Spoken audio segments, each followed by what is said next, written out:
Graduated, elevated, now it's my time to shine, yeah, let's go. Graduated, elevated, now it's my time to shine, yeah, let's go. Major moves, power moves. Hello and welcome to Ph.D. Hard Talk. I am your host, Noma Mguni. Hello and welcome, Illya. Could you please introduce yourself and what you're doing at the moment, and then we can crack on with the discussion. Hi guys, my name is Ilya. I am just about to start my PhD in ecology in order to save the wetlands or at least make a contribution. So the topic is on restoration of wetland forests, so forests that are a little bit more towards a swamp. And since 2017 in New Zealand, there has been this terrible disease called myrtle rust that affects a lot of the native species. And it's going to change a lot of the way that forests operate. And so to figure out how forests look when we have that disease, this is what I've been hired to do. So I'm part computer scientist and part becoming biologist or ecologist. So thank you, Noma, for having me. Thank you for coming on. So in terms of your journey then, in terms of applying for a PhD, what challenges have you faced since you started the journey, and when did you start the journey? Yeah, that's a very long question because I'm 37 now, so you can guess that I didn't start my PhD like right from the beginning. In fact, I graduated 2010 with a computer science degree, but then didn't ever want to do anything that had to do with academia. I just wanted to go into business, so I founded a startup, Neuronation's brain training app, and then I moved from there and created my own web design company around 2015 or so, and that sustained me to travel the world. I lived in an ashram for a very long time in India. I stayed with shamans in Colombia, bounced all over the world because I have half a home in America, half a home in Germany, and friends basically all over. I spent some time here in New Zealand as well. Tried my hands at homesteading and in rural Arizona in the desert where nothing would grow. And then I decided, I would actually really like to do a PhD. And the thing that I was always passionate about is biology, because biology is, in a way, whatever you learn, like you can look at your hand and it's like, it's right there, this is where the genetics happen, or like wherever you are. So you always carry it with you, while, computers are out there, economics or politics are like way, way out there. So that was appealing, but of course, my knowledge was as good as a high schooler. I've been always following things, but I've been really interested in the whole biohacking scene and aging research that just came up. I was just like, oh yeah, that's cool.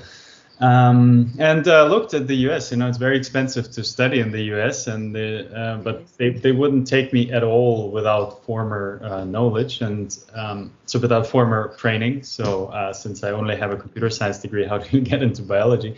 So instead, I decided, okay, I'm going to go and volunteer, and I reached out to basically, 50 people across the whole United States if they wanted to work with me. Most of them didn't get back to me, and actually I heard maybe from 3 people in total. But one of them was the University of Arizona, where I stayed in Tucson, Arizona. And that was absolutely amazing. We met and we kind of had a really nice connection. I mean, he pitched me things that I was like, sure. Whatever you're talking about, RNA transcription and DNA and all those things is just completely mind blown. But he was very, very kind. It takes 3 seconds in a way to figure out if you like a person or not, and it can take a lifetime to figure out why you actually like them or don't like them. So that was the thing. You have to trust that intuition. Boom, you go, and you trust in this kind of serendipitous moment. So with that, I'm always with Jack Sparrow, from Pirates of the Caribbean. Salute the hanging pirates, and you move on, and you say, okay, I'm going to do it differently. You guys can be hanging your gallows, I'm going to sail that way. So that's how I met Ross Buchan from the lab in Arizona. They do yeast molecular biology. And it was summer at that time. A very terrible time to be in Tucson, Arizona, but so that was, it's just incredibly hot. Yeah, and then he taught me all kinds of things. He gave me these 2 huge books on biology, basically the undergrad education of a biologist, 2,000-page books. And then he said, okay, well, you read that chapter for next week, that chapter for next week, and here's how you pipette, here's how you grow your yeast. And he kind of got me into it. And over time, I started to understand what I'm doing, and also kind of bumped into problems like computational problems. And I realized, like, oh my God, like those biologists, they lived like in the 90s in terms of technological tools and things. Yeah. They use this software ImageJ or Fiji. This is insanity, like in the 90s we had better tools.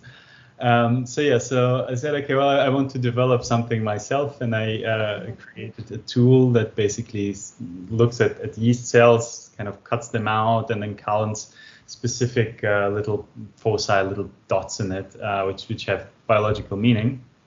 And so about 5 months later, we actually put the paper in preprint. So that was pretty cool, but it was about 60% of what I was doing before, namely web development, and the rest was really like understanding the biology and like talking to people.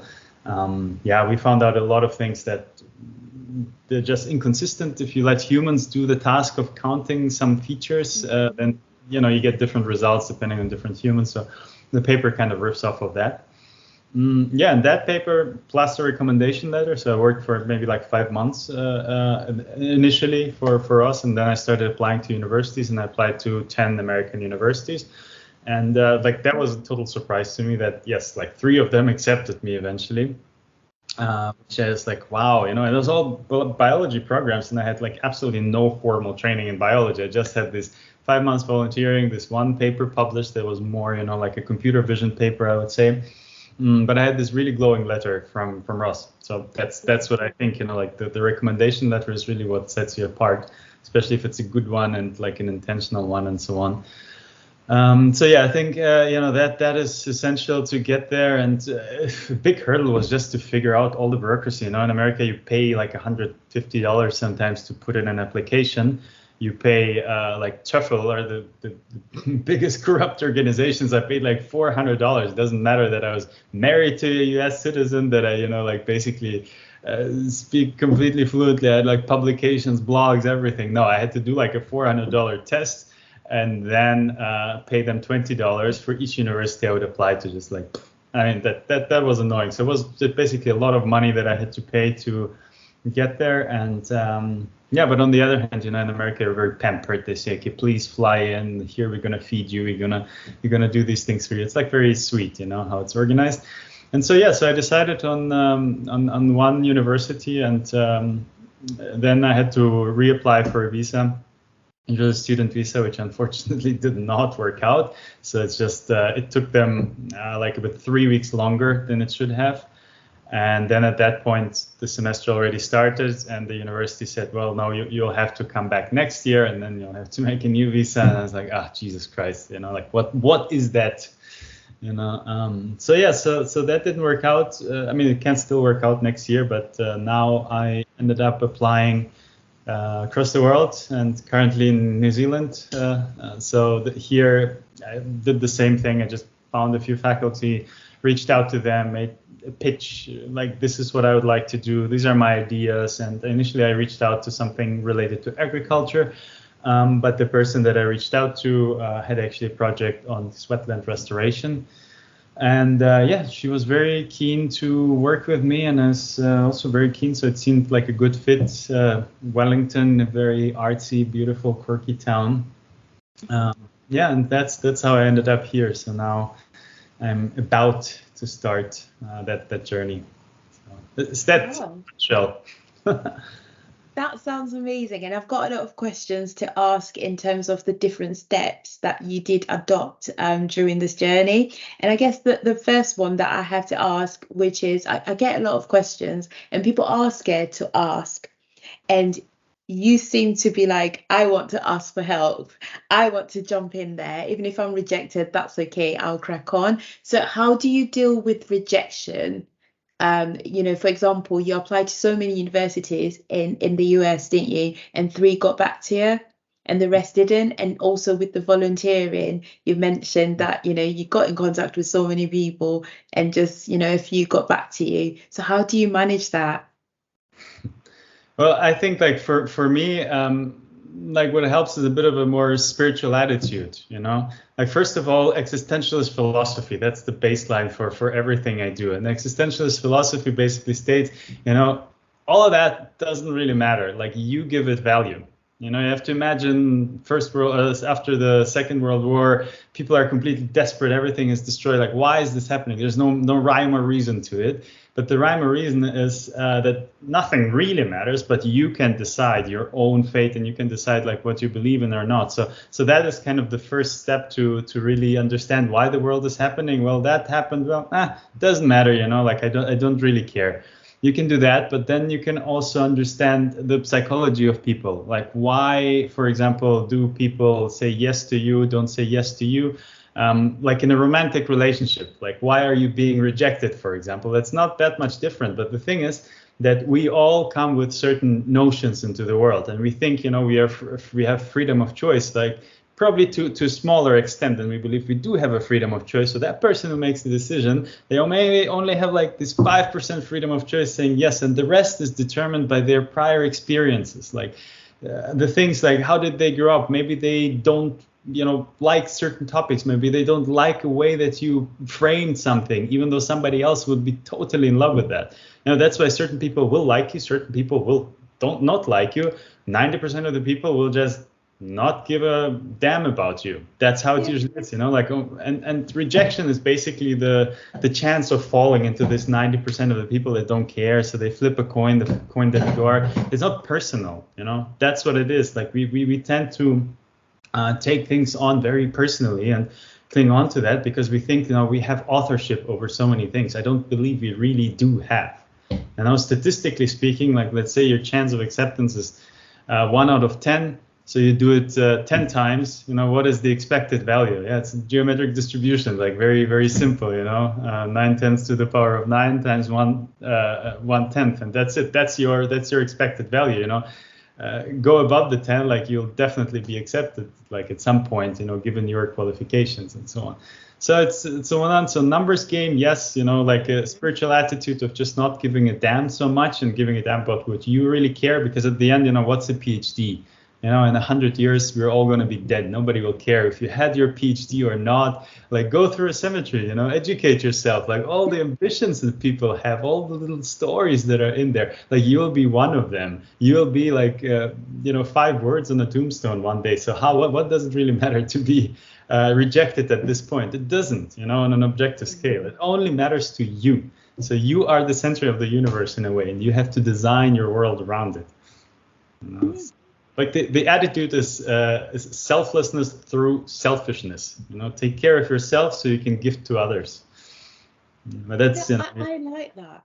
Yeah. But have you realized that on Twitter we have an imbalance, because a lot of people, they've been rejected so much and they have to deal with more rejection when they publish. You've published, so you know the feedback that comes in from reviewer 1 and reviewer 2, desk rejections, etc. So you know, if we take what you're saying, could you possibly, when you start publishing and you're doing your PhD, deal with it in the manner that you've just said now, to say, do you know what, it's okay, they don't like it, move on?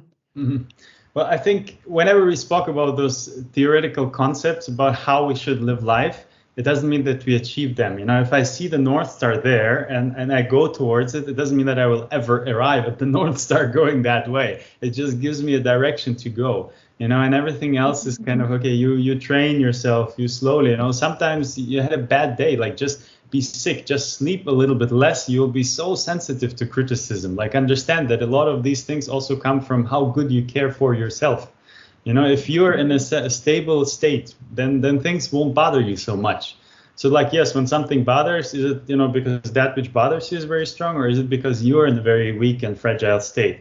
And, you know, the fragile state you can do something about.